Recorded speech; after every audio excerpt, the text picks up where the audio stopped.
불황에도 늘 호황이었던 공항 면세점. 언제나 사람이 바글바글했었고요. 심지어 물건이 없어서 못 팔 정도라는 말이 들리기도 했잖아요. 입찰 때 되면 대란이 일어날 만큼 대기업 면세점 모두 눈독 들였던 공항. 그런데 최근 이런 공항 면세점 수익이 변변치 않아 골머리를 앓고 있다고 합니다. 그래도 내국인이다 외국인이다 인천공항 이용객들은 더 많아져서요. 어떻게 면세점 매출이 안 나올 수 있지 싶은데 이용객 수는 눈에 띄게 늘어나 코로나 직전만큼 회복했지만 면세점 매출은 회복했다고 보기 어려운데요. 2019년과 비교해보면 72% 정도에 그치고요. 면세점 주요 4곳 중 공항에 입점한 3곳 모두 적자 신세입니다. 승객은 많아졌는데 문제는 승객의 소비 패턴, 여행 패턴이 변화한 거죠. 일단 아무래도 입국장을 제일 많이 이용하는 우리나라 사람들은 환율 영향 등으로 여기나 저기나 값이 비슷하니까 면세점 상품 오며 가며 사고 들고 귀찮은데 이거 굳이 사야 하나 싶은 건데요. 이제는 되게 구매할 수 있는 루트가 다양하잖아요. 온라인몰에서 구매하는 거랑 가격이 큰 차이가 없어서 구매를 해야 되나?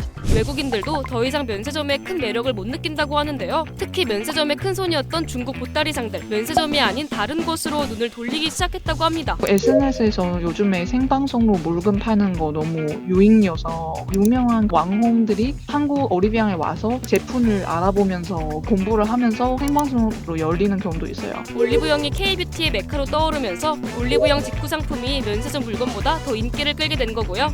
쇼핑을 목적으로 한국에 온 단체 관광객들도 면세점의 주요 고객 중 하나였지만 단체 여행 비율도 줄어가는 추세입니다. 또 우리나라를 찾는 외국인들의 관광 유형도 크게 변하고 있는데요. 예전엔 쇼핑이 부동의 1위를 차지했다면 최근엔 식도락 관광 비율이 푹 치고 올라왔다고 해요. Something popular in TikTok and social media, and we want to try it every day. 中国非常出名，就特别想来这体验一下韩国的市场文化。 외국인들은 체험형 소비 패턴으로 바뀌었어요. 여러 가지 한국 컬처를 접하고 들어와서 공항에서는 체험이 안 되잖아요. 사실상 공항이 역할을 못 하는 거죠.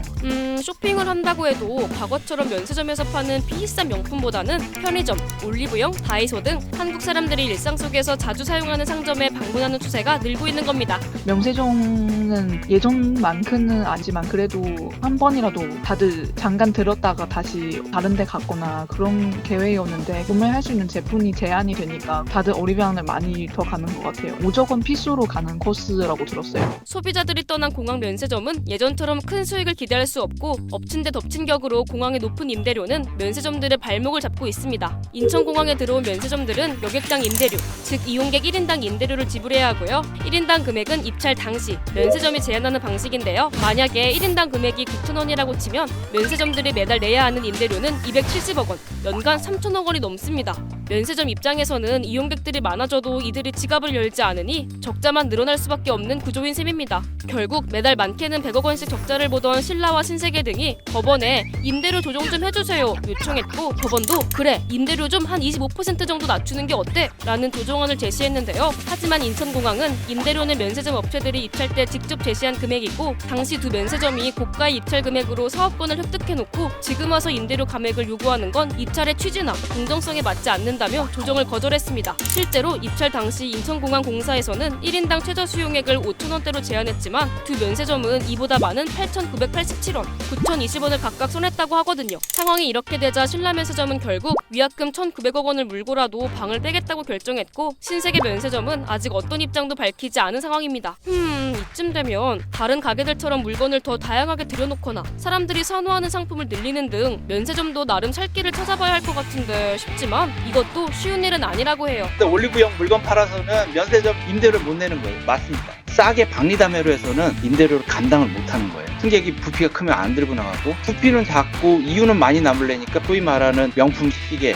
핸드백, 향수, 화장품, 비싼 거, 선글라스 이런 것만 팔려고 하니 상품군이 제한되고 소비자 입장에서는 다양한 상품을 저렴하게 만나고 싶은데 서로 미스매치가 나는 거죠.